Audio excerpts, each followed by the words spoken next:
It's the politicians who decide whether to go to war or not. But in the pursuit of victory, they don't always take advice. If a politician actually has his way against the advice of his military people, it can lead to disaster. And no political system is immune to politicians determined to get their way. They ignore advice and sidestep debate. To allow a debate to go on once you've made a decision can only erode your determination. And in turn, kings, dictators, and presidents have used war to pursue their own political ends, be they survival, ideology, or sheer greed. It was greedy, it was for power. The larger the empire, the better. The president was quite determined that we not lose time. He wanted to ensure his own survival as ruler of the King of Jerusalem. And politicians have caused huge military blunders in their pursuit of politics by other means.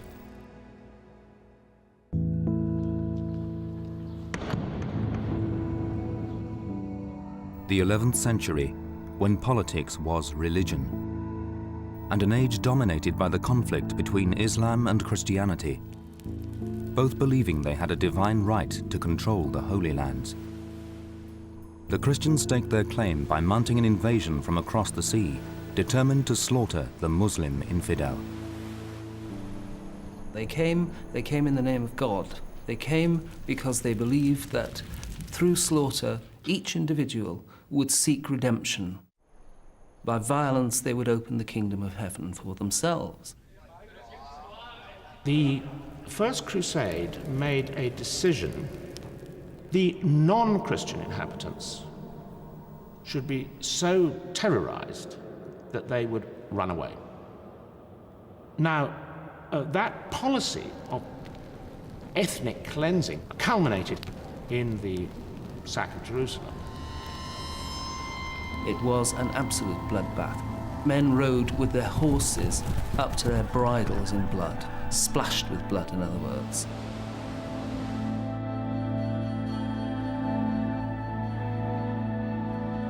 And on the great Dome of the Rock in Jerusalem, the golden center of Islam, there was an enormous massacre of women and children. And they set up on top of it a great golden cross as a symbol of their power.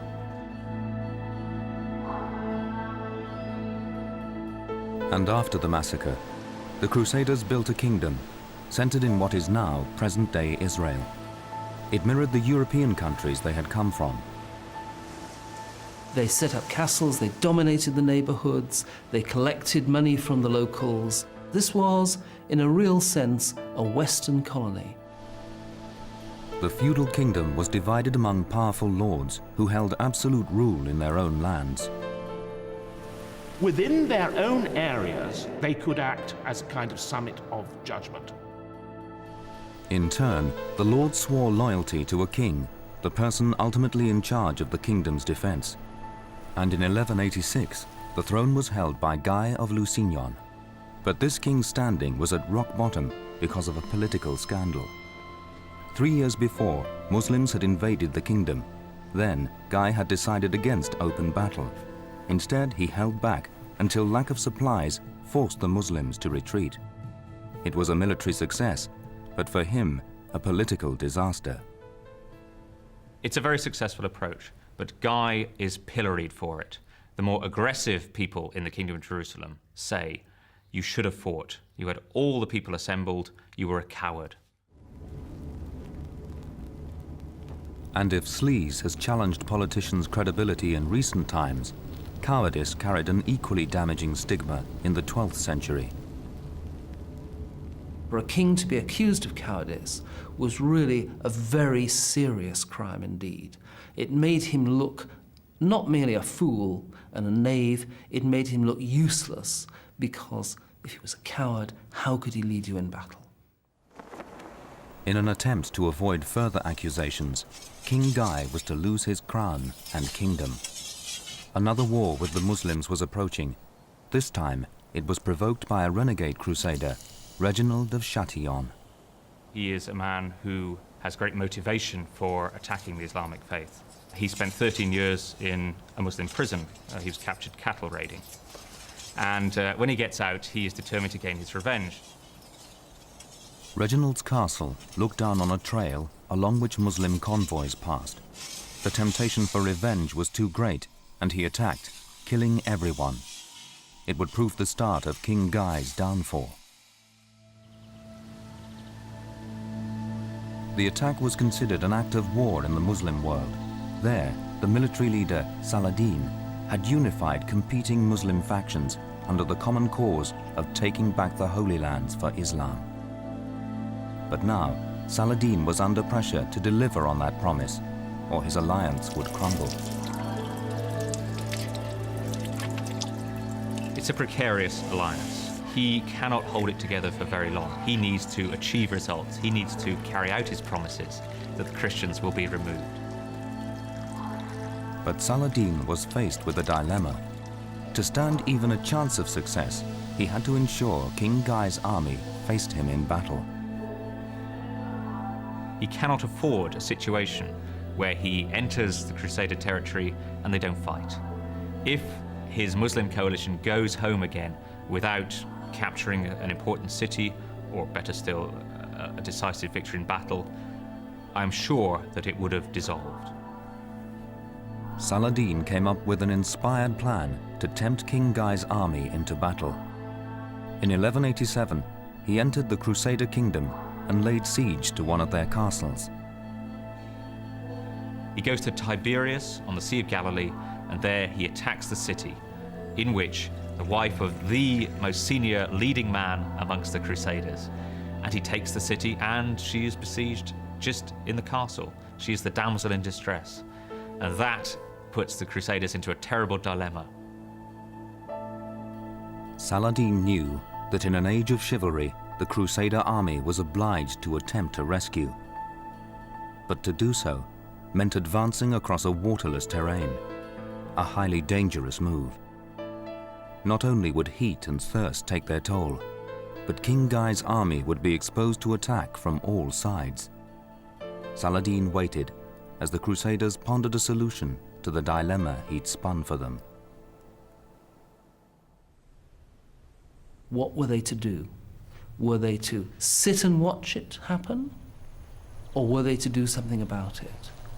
And yet to go forward was to go forward into what is not a desert, but a waterless stretch of road.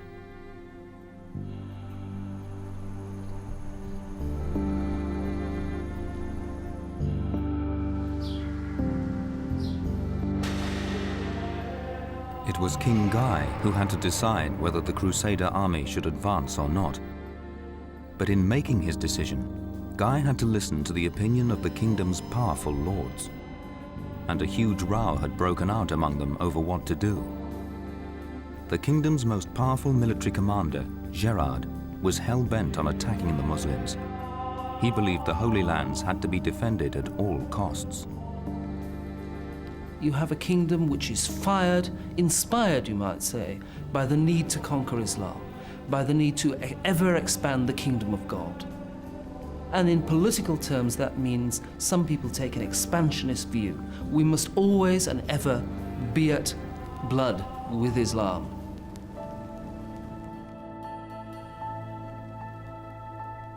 In contrast, the most senior of the king's advisors, Raymond, believed it was best to wait. He maintained that without a battle, the Muslim coalition would break up and retreat. It was an approach rooted in military logic. The problem the Crusaders face is you've got maybe 600-700 knights maximum. If you engage in a battle and you're heavily defeated and all those men are killed, there is nobody left to defend the holy places. King Guy summoned the great lords to a council of war. It was his opportunity to listen to the clashing opinion of the day. The hawks and doves would now debate whether to engage the Muslims in battle. And then Guy would make his decision. The hawks are obviously going to hope to engage the Muslims in battle. They should maybe take Saladin on and throw him out of their land. On the other hand, you have a more dove-like approach. If we are defeated and all our knights are killed, the kingdom will fall. King Guy was the king. That was decisive. It was his decision in the end. And he has to hold the kingdom together and hold these clashing opinions and personalities together. The end of the evening, after all the argumentation, King Guy agreed that they would sit it out. The whole army went to sleep, confident that in the morning there would be no fighting.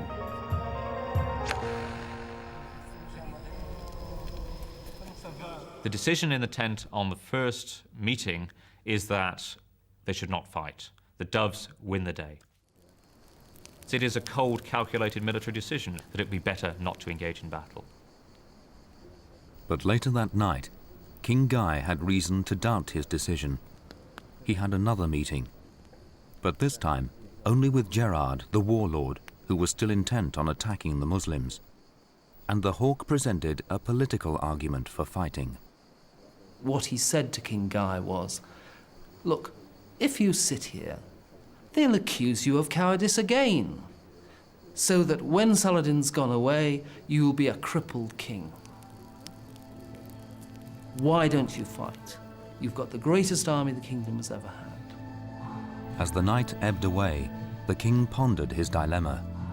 To advance, he knew he risked defeat, but if he didn't, the accusation of cowardice could cost him his throne. Finally, Guy ordered his army to advance, and in going into battle, Guy was pursuing politics by other means, for in war, he sought his own political survival.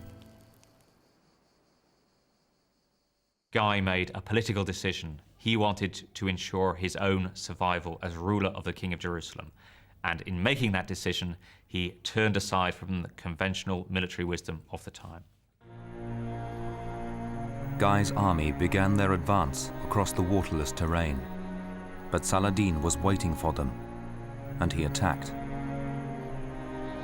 What seems to be the Muslim tactics were gently to push the army further and further off the road into the rough scrubland, into an area which was waterless. And with every step it takes, it sweats to its own death, if you like. So Saladin's whole tactic is to surround, harass, and make their journey more and more difficult, set grass alight. The army finds itself marching or camping or whatever, surrounded by acrid smoke. This breeds confusion. Saladin stands his army off like a crown around the Crusader army. Whichever way it turns, he has the force to hold it in his grip.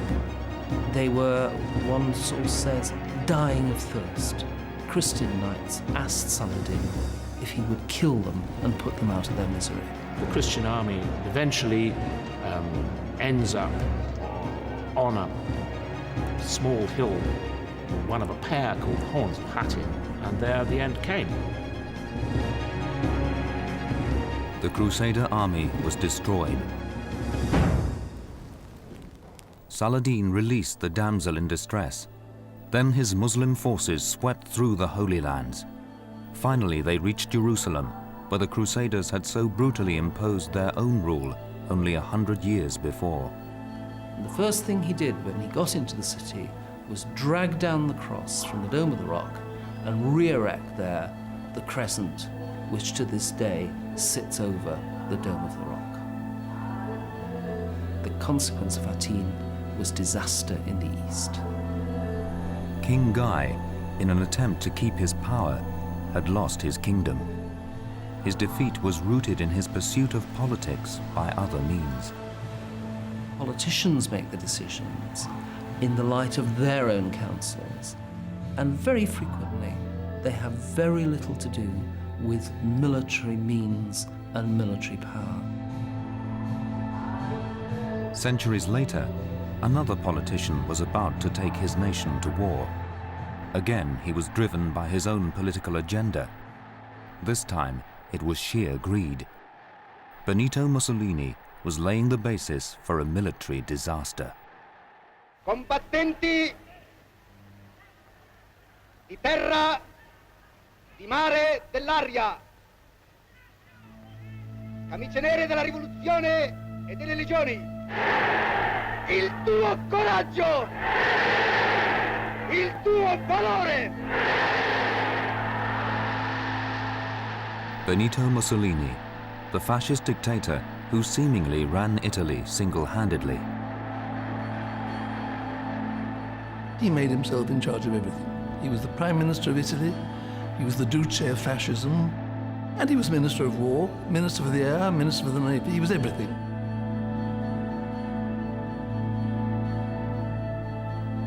So Mussolini has this astonishing illusion that I can run the whole of Italy from my desk.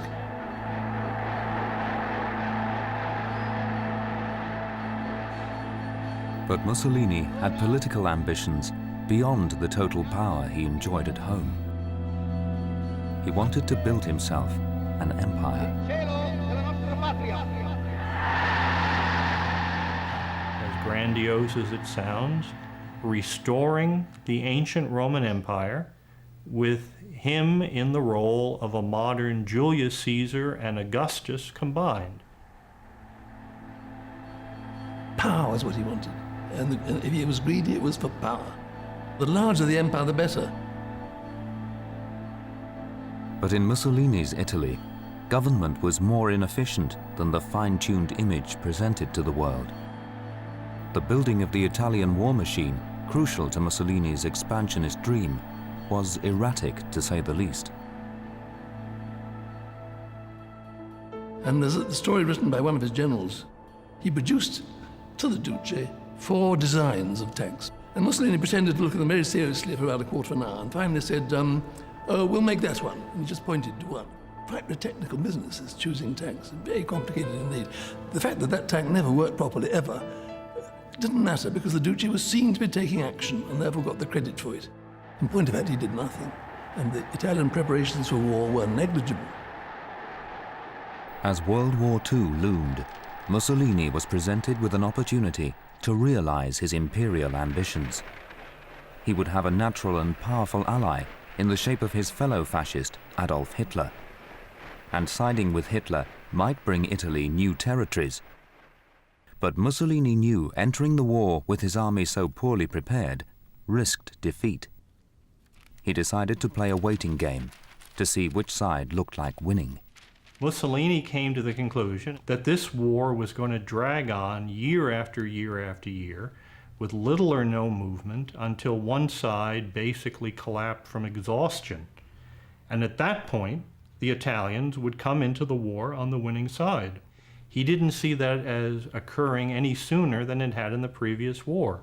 If this war began in 39, well, maybe in 42 or 43, maybe in 44, the point would come.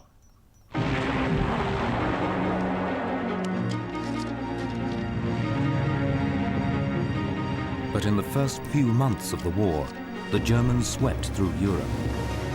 And with the war seemingly coming to an end by the spring of 1940, Mussolini had to reconsider his decision not to fight.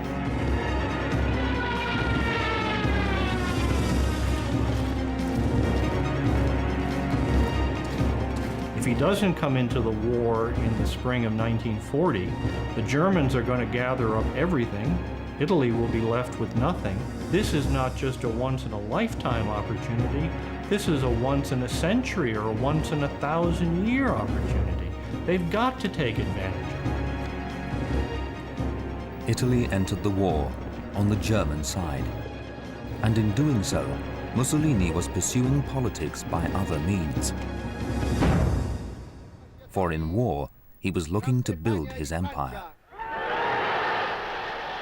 And it's only after the French are within 4 days of appealing for an armistice that Mussolini declares war. I mean, this is the incredible thing. And Mussolini keeps on saying, it's not a fascist thing to hit a man that was down there. We're certainly not going to do that. This is just what he does. All'Italia, all'Europa, al mondo.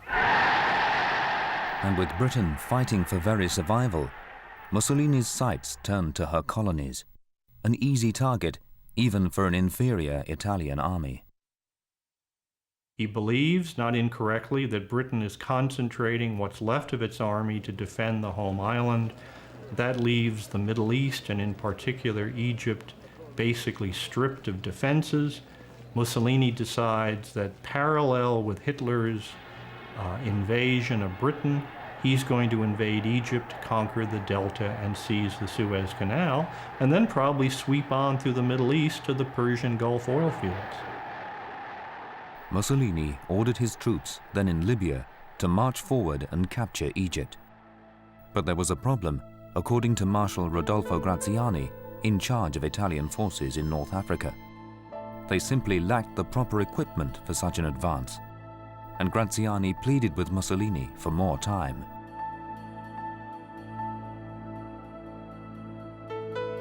What Graziani tells Mussolini is that he simply lacks the motor vehicles that he needs to move his army. Graziani isn't so much refusing to move as trying to explain to Mussolini why he can't move quickly. The basic reason is he has got to bring an army on foot through an area which has no resources whatsoever, and these have to be transported all the way from the port of Tripoli, hundreds and hundreds of miles, but most importantly, he needs time in order to build a water pipeline to supply this very large force of foot infantry, which is going to have to move through the western desert. The Italians progressed at a snail's pace. In turn, an increasingly impatient Mussolini imposed his wishes through an exchange of telegrams with Marshal Graziani. It was a clash of political and military wills. The telegrams between Graziani and Mussolini, which had been going on for months, became more and more emotional.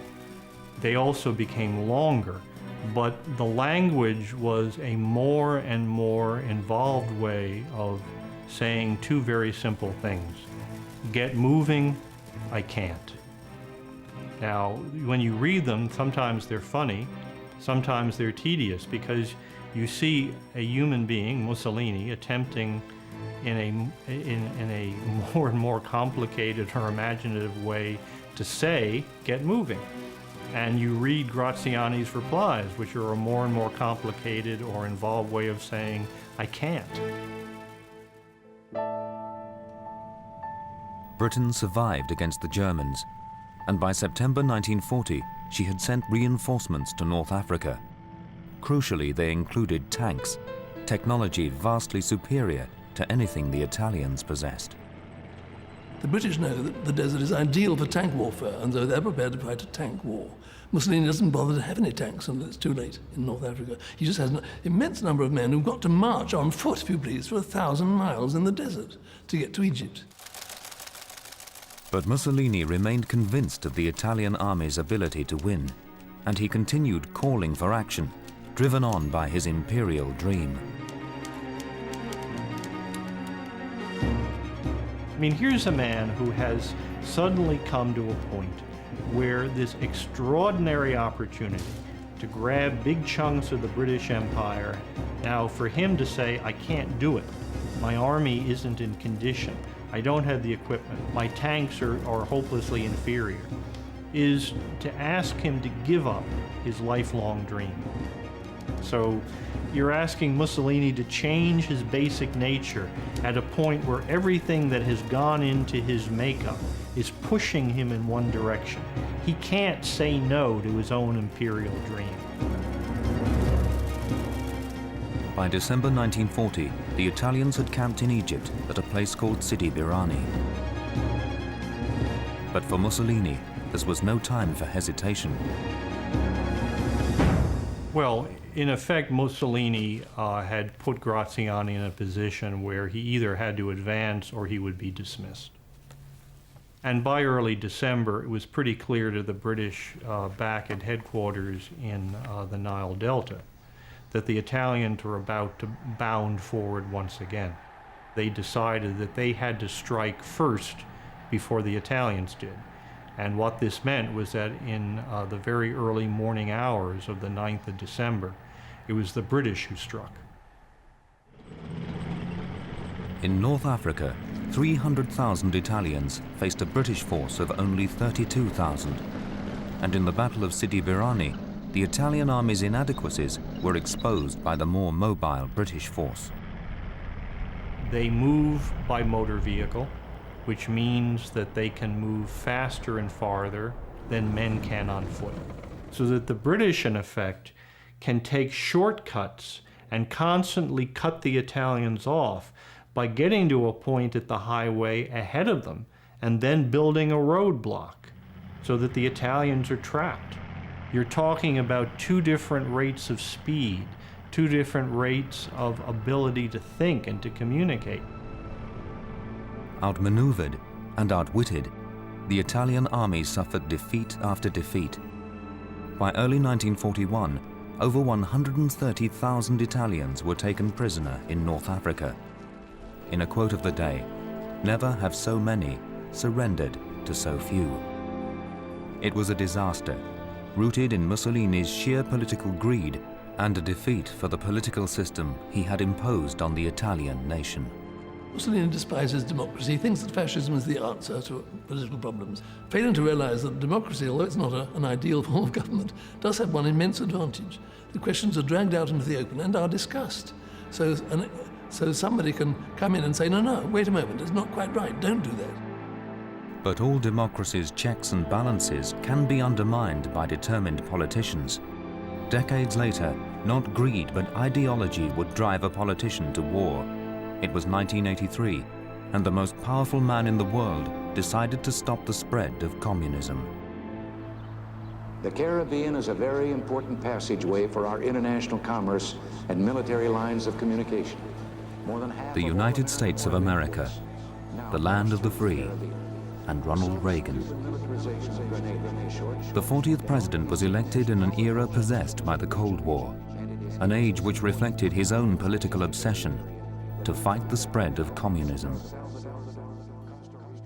The president came to office with one or two deeply held views of international politics.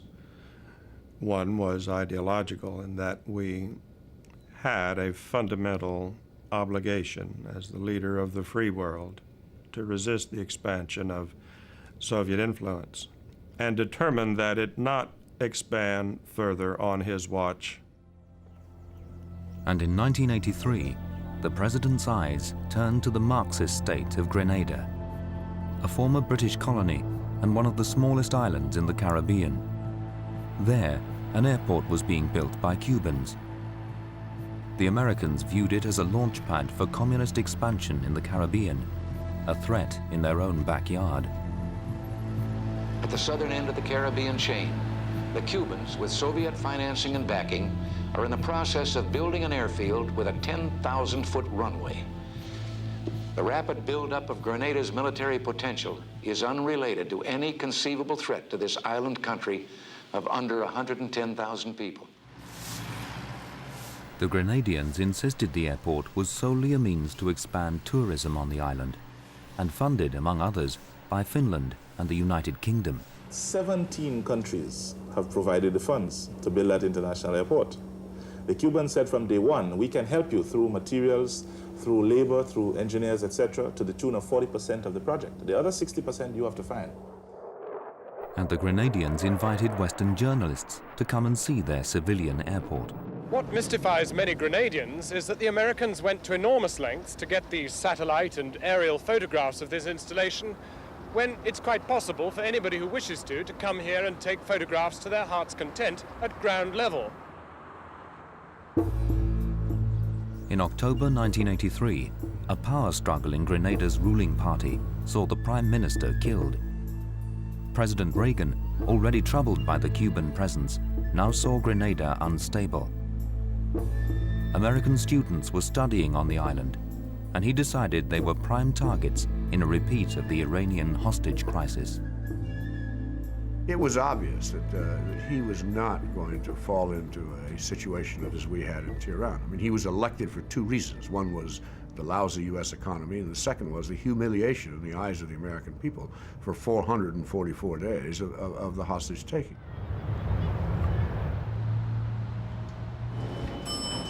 But the impression of danger was just that, an impression, according to Dr. George Albert, then a medical student on the island. I had talked to several St. George's medical students, and they told me stories of having intramural basketball teams with the Cubans years before. I never had a sense that the Cubans were threatening to me personally. I co-lived with them on this island, and they did what they had to do to build this runway. The ultimate question is whether we were in danger. If the answer is, frankly, I was not in any physical danger. Real or imagined, the threat was enough for President Reagan to order an invasion of Grenada. It was an act of war. The most powerful man in the world was pursuing politics by other means. An invasion to rescue US citizens also presented a military opportunity to stamp out communism on the island once and for all. It was a Soviet-Cuban colony being readied as a major military bastion to export terror and undermine democracy. The invasion was codenamed Operation Urgent Fury. Somebody had to be found to lead it. The name of Vice Admiral Joseph Metcalfe III was put into the hat. He said, "Don't you have some kind of a three-star admiral down there in Norfolk? Can't he do this sort of thing?" And he said, "Oh yes, the commander of the Second Fleet. He'd be ideal. In fact, it's in his area." And so, bang, that's how I became in charge. I ordered a flotilla of ships to circle south on a course that would put them somewhere in the vicinity of Grenada in case there should be a need to evacuate our people. I was following my orders. It was just do it quickly. It was political pressure, but I wasn't involved with that. In his determination to rid Grenada of communism, President Reagan wanted the invasion carried out quickly. It allowed him to avoid the most serious of political debates any country can hold, the question of going to war. To allow a debate to go on once you've made a decision can only erode your determination, undermine morale and prejudice just by the passage of time, the success of the operation. He wanted this done as quickly as possible to avoid that. It was a Soviet-Cuban colony being readied as a major military bastion to export terror and undermine democracy. We got there. President Reagan, at the helm of the biggest democracy in the world, successfully stifled debate. American politicians first heard about the invasion through the medium of television. We were in the process of legislating at that time. The TVs were on, and we saw news flash on TV. Was to minimize risk, to avoid casualties to our own men. It is rather embarrassing, I would say, to be a member of Congress and to learn that your country has just invaded another country from a television set instead of through a communication from the President of the United States. But doubts about the invasion did surface. The American armed forces were alarmed at the speed President Reagan wanted to proceed. It meant little military intelligence could be gathered about Grenada. The American forces wanted more time. A meeting was held in the White House with Caspar Weinberger representing the interests of the military. Combat bridge, contact. I also thought it proper to warn him that there could be casualties. It would be necessary to move very rapidly without the normal pre-landing intelligence that we would like to have. We would ideally would have liked another week to get ready and to get more troops in and all the rest. The military was concerned about how poor the intelligence was Cap Weinberger in asking for more time and led the president to be increasingly short with the Pentagon and saying, we need to do this. The president was quite determined that we not lose time.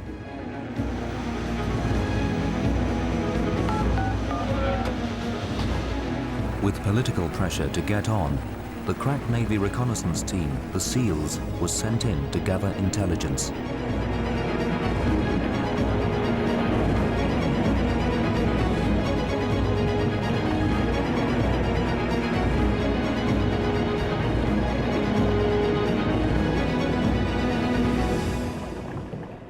Unfortunately, it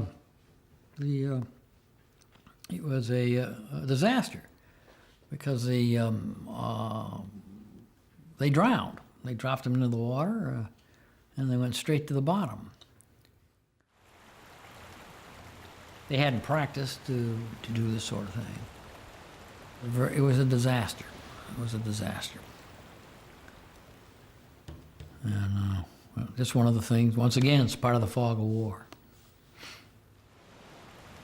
The loss of life was always quite sobering to the president, but he said, let's press on. We've got to do this, and the sooner we can, the better off we'll be. So preparations for the invasion continued, but with little intelligence gathered. And opposition emerged from a normally staunch American ally, Margaret Thatcher, the British Prime Minister. It seemed the lady had turned. Mrs. Thatcher opposed the invasion of a member of the Commonwealth, and an argument broke out between the best of friends over the question of peace and war. The Prime Minister was quite severe in criticizing the operation, and indeed insisting that he not do it. That, using terms such as, Ron, you really must reconsider this. The president was shaken and went through the reasons for it. Margaret, I'm concerned seriously about the potential longer-term threat of a Soviet presence. So the president, courteous to the end, thanked her, closed the call. He shook his head, and he was a lonely figure, somewhat ashen, really. But it didn't lead him to say, let's reconsider or let's delay. He said, Bud, tell the chairman of the Joint Chiefs, Godspeed, get on with it.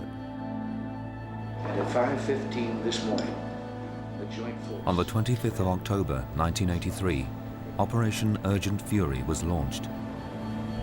There he is, firing down. Just 36 hours after his appointment, Vice Admiral Metcalf presided over a huge American force. At his disposal were 7,300 troops, dozens of fighter aircraft, and 15 warships. In contrast, Grenada didn't even have a navy. But even the sheer might of the American forces couldn't hide their lack of preparations. Specifically, their maps of the area were outdated tourist maps, available free from petrol stations. The charts the Army used were Esso. You know, Esso gave way to Exxon a long time ago, so you can imagine how old they were. The chart we used on the ship was dated, I think, of 1895. But the intelligence as to what the topology of land was not very good. But we made do. On the first day of the invasion, one of the American military objectives was to neutralize Grenadian opposition by destroying their military headquarters. But the lack of intelligence was to play its part. A command post, central command post, was located on top of a hill. It just so happened that on this hill was also located a hospital. Like so many things, we didn't know the hospital was there. It was clearly not marked in any of our charts or anything, and we decided to take out this particular command post using aircraft. It was a disaster. Instead of hitting the command post, the Americans bombed the hospital, killing 17 civilians. And a lot of them was bawling and running, some in blood and this sort of thing. And I could remember there were two nurses. One of them came to me and they say, "Fool, oh God, why do you see dead people down there?" With tears in the eyes and things. I say, "Well, girl, this is the price of war. No, we didn't attack our country. We were attacked by foreign forces."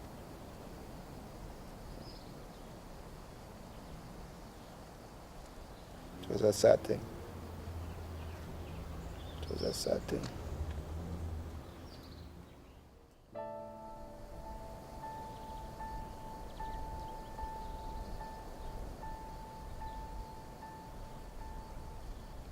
I'm sure somebody knew the hospital was there.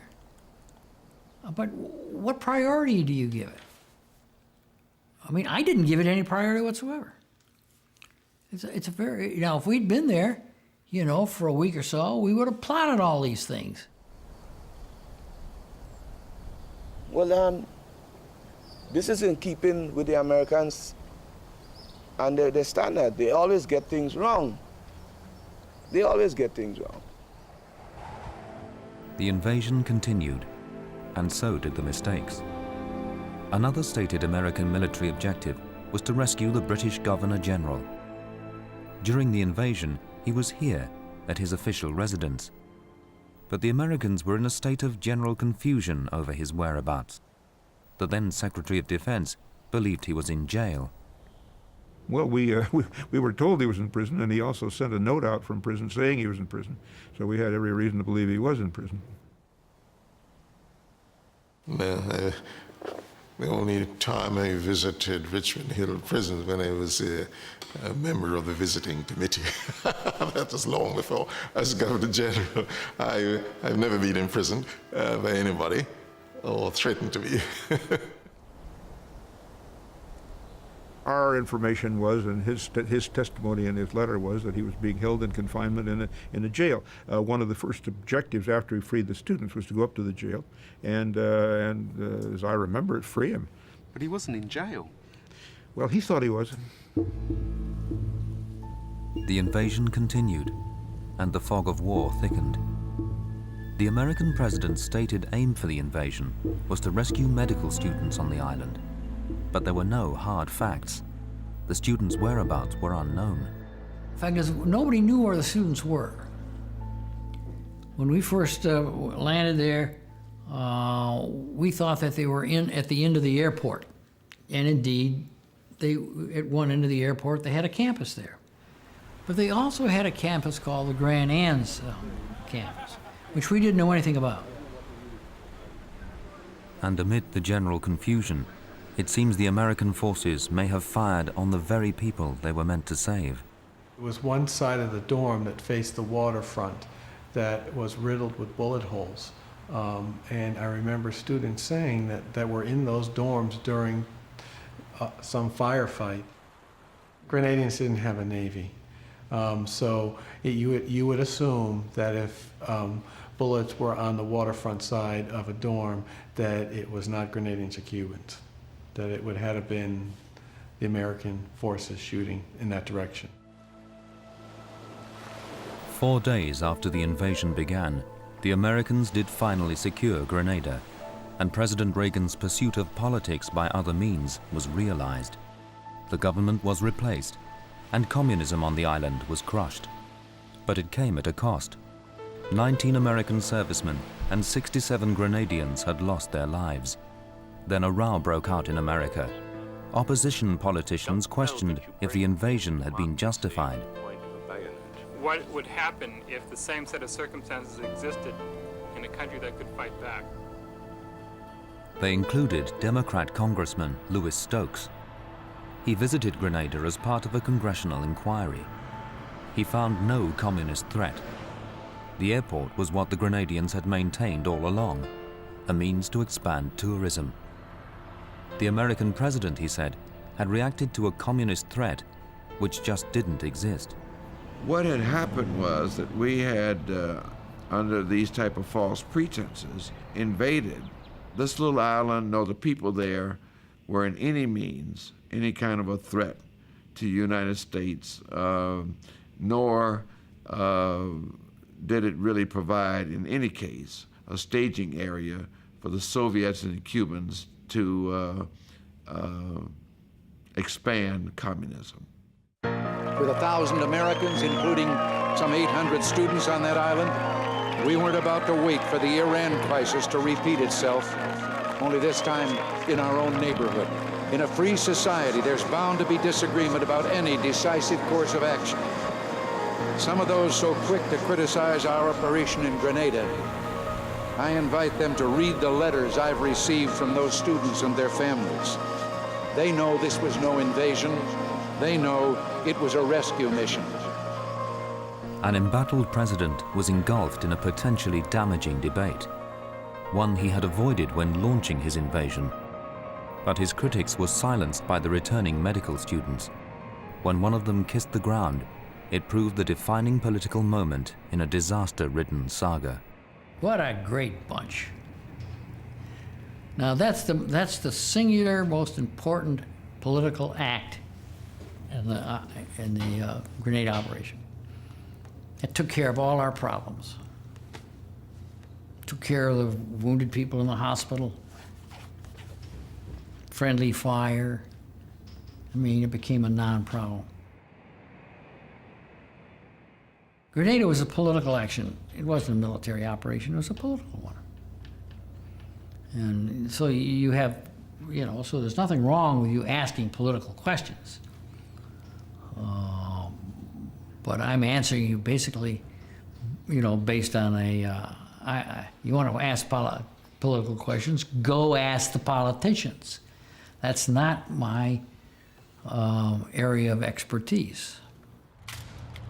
For President Reagan, Grenada had proved a success, reflected in the 30,000 medals awarded to servicemen.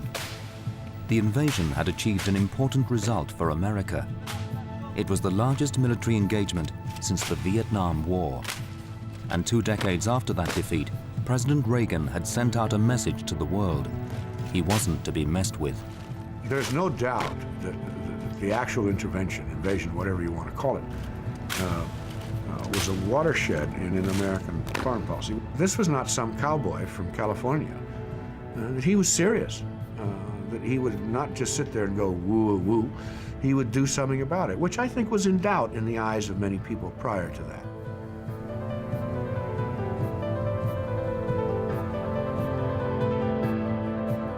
From a king who wanted to preserve his rule, to a dictator motivated by imperial ambitions, to a president's fight against an enemy which never was, politicians of all shades have caused military blunders by ignoring their military advisors and using war to pursue their own political ends.